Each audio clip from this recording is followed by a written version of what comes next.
Bonjour à tous et bienvenue dans cette 3e saison de Michael Jackson, le podcast.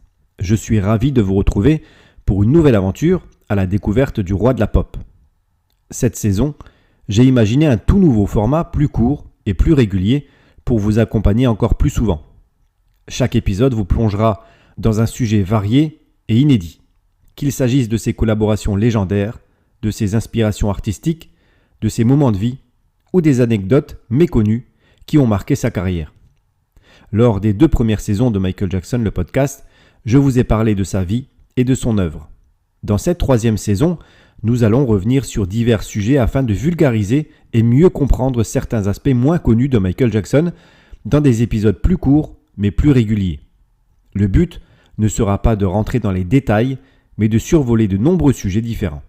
Alors attachez vos ceintures, car c'est parti pour la saison 3 de Michael Jackson, le podcast.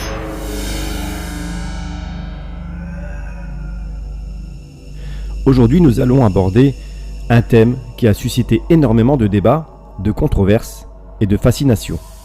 Michael Jackson et la chirurgie esthétique. Comment l'un des artistes les plus emblématiques de l'histoire de la musique a-t-il été autant marqué par ses transformations physiques ? Était-ce un choix artistique, une quête identitaire ou une réponse à des pressions sociales et personnelles ? Restez avec moi, nous allons explorer cette question complexe. Michael Jackson est sans doute l'une des figures les plus emblématiques de la culture pop. Dès son plus jeune âge, il a captivé le monde entier avec sa voix angélique et son incroyable talent de danseur.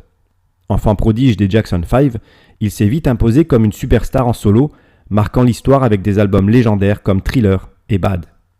Mais à mesure que son succès explosait, un autre aspect de sa vie attirait l'attention. Son apparence. À partir des années 80, on a commencé à remarquer des changements dans son visage. La chirurgie esthétique, les rumeurs et les spéculations sur son apparence physique sont devenus des sujets récurrents dans les médias, presque aussi présents que sa musique. Mais d'abord, revenons sur les faits. Michael Jackson a admis publiquement avoir subi quelques interventions chirurgicales. Il a notamment parlé de rhinoplastie, expliquant que sa première opération avait pour but d'améliorer sa respiration et par conséquent sa capacité à chanter. Cependant, au fil des années, ses traits ont continué à changer de manière spectaculaire. Son nez est devenu plus fin, son menton a semblé remodelé et la structure générale de son visage a pris une apparence plus anguleuse. Beaucoup se demandent pourquoi. Était-ce simplement le désir d'améliorer son apparence ou cela cachait-il quelque chose de plus profond ?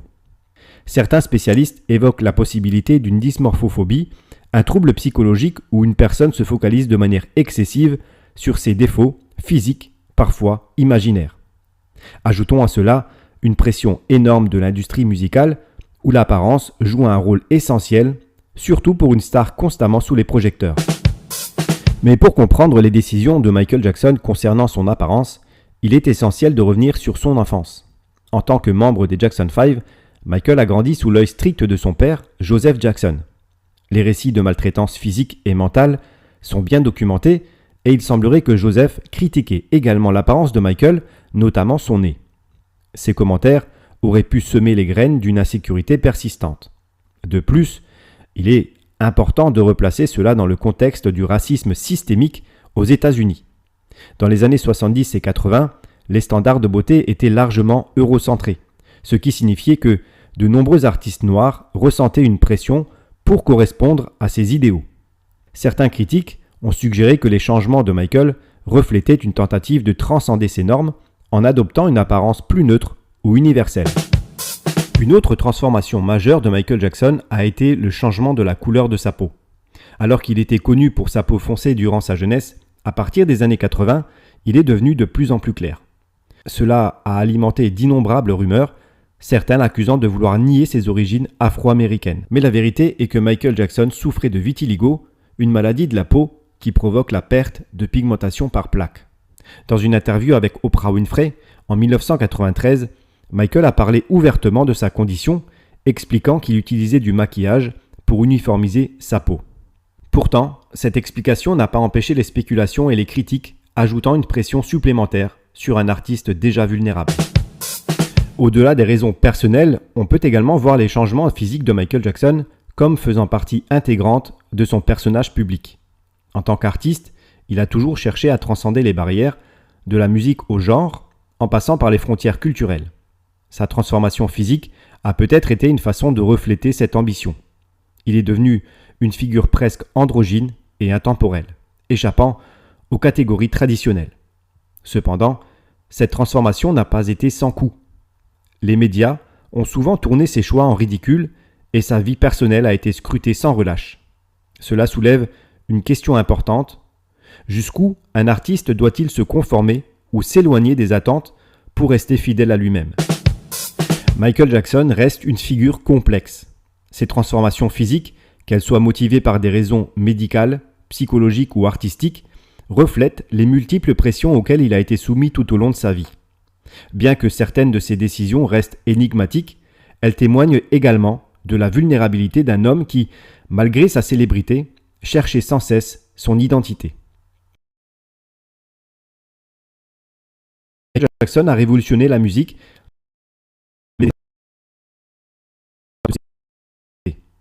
Derrière l'icône, il y avait un homme avec ses forces, ses faiblesses et ses luttes. Voilà, c'est la fin de cet épisode de Michael Jackson, le podcast. Je vous donne rendez-vous la semaine prochaine pour explorer une autre facette fascinante de Michael Jackson. N'hésitez pas à vous abonner et à laisser des commentaires. Merci d'avoir écouté cet épisode. À bientôt!